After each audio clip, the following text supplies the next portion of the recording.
All right, let's just jump right into this. When you read the story of King David, one of the most legendary leaders in history, you get this incredible epic of his rise, his rule, and then you hit the end of the book of 2 Samuel, and the story just kind of falls apart. The last 4 chapters feel like this random grab bag of old tales, totally out of order. It just feels messy, right? It's like listening to a perfectly crafted album and then finding a bunch of random bonus tracks just tacked on at the end. You've got a famine, you've got lists of warriors, a couple of poems, then another huge national crisis. It makes no sense as a grand finale. But what if that chaos isn't chaos at all? What if it's a puzzle, one that's been deliberately arranged to give us the final, unfiltered truth about David's entire legacy? Well, it turns out there is a brilliant, hidden order to these final chapters. The author has arranged all this material not by time, but by theme, using a really clever literary technique to make one powerful final statement. And that technique is called a chiastic structure. Now, the core idea behind it is actually pretty simple. Think of it like a mirror image, or maybe even a literary sandwich. You present a series of ideas, let's call them A, B, and C, and then you reflect them back in reverse order, C, B, A. What this does is it forces all of your attention to the most important point, the one thing that gets placed right in the very center. And this is exactly what the author does in David's epilogue. The whole structure begins and ends with stories about a king's failure and the atonement that's required. That's our A section. Then you move inward and you get 2 lists celebrating David's elite warriors. That's our B section. And right there, at the very heart of the entire thing, the central point, are 2 poems, David's great song of thanksgiving and his final prophetic words. It's this perfect literary mirror, and it's all designed to draw our eyes to the very core of who David was. So if we really want to get the author's message, we've got to look at what these mirrored sections are actually about. So let's start with that outer frame, the A sections, which kicks off with this brutal story of an old crime that came back to haunt the entire nation. Okay, so centuries earlier, the Israelites had made this treaty, a sworn oath before God, to protect a Canaanite group called the Gibeonites.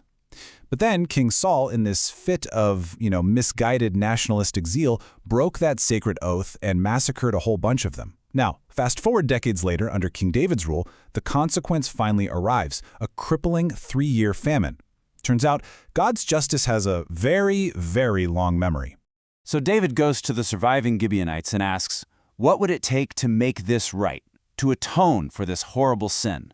And their answer is just chilling. They don't want silver or gold, they demand blood for blood. They want justice served upon the house of the man who tried to wipe them out. And the price for breaking that ancient oath is 7 of Saul's male descendants. So David, he's trapped by this need for national atonement, and he has to hand them over. It's just a stark reminder that in this world, sins have consequences, and sometimes those consequences have a ripple effect. But out of this absolute horror comes one of the most moving portraits of devotion in the entire story. A woman named Rizpah, who was a concubine of Saul, lost 2 of her sons in that execution.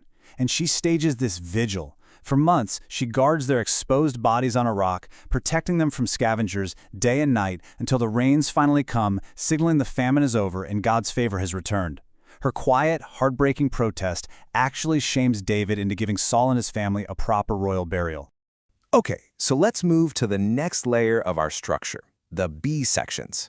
After that really grim story of atonement, the narrative just brilliantly shifts to celebrate the heroes who fought alongside David. It's this reminder that his success was never a solo act. I mean, we all know the story of David and Goliath, right? But these chapters make a very specific point of telling us about David's mighty men who took down Goliath's giant relatives. In fact, in one battle, an aging David gets exhausted and is nearly killed by a giant, but his top warrior, Abishai, steps in and saves his life. The message couldn't be clearer. The king needed his team. And after that close call, his men make this really powerful declaration. They tell him he is the lamp of Israel. He's the source of light and guidance for the whole nation. And they refuse to risk him being extinguished in battle again. It's this beautiful testament to their loyalty, and it shows they understood that leadership is something precious that has to be protected by the community. So, we've seen the pieces now. Sin and atonement on the outside, loyal warriors supporting the king, and these poems of faith right at the center. So what does this symmetrical picture tell us about David's reign as a whole? Well, this structure basically gives us a miniature version of David's entire career. In that first story, he's acting as a royal judge, cleaning up the mess that Saul left behind. But in the final, mirrored story, David himself commits a huge sin and has to act as a royal priest, making atonement for his own failure. And what's in between those two bookends? His core identity as a worshiper and a prophet. The epilogue so cleverly frames David's entire reign between the failure of his predecessor and his own. So you see, these chapters aren't random at all. They are a deliberately crafted, thematic summary of a very complicated life.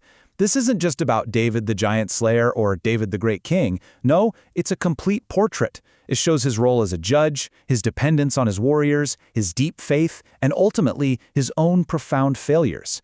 It's a remarkably honest take on what it actually means to be a leader. And all of that leaves us with a pretty fascinating question to chew on.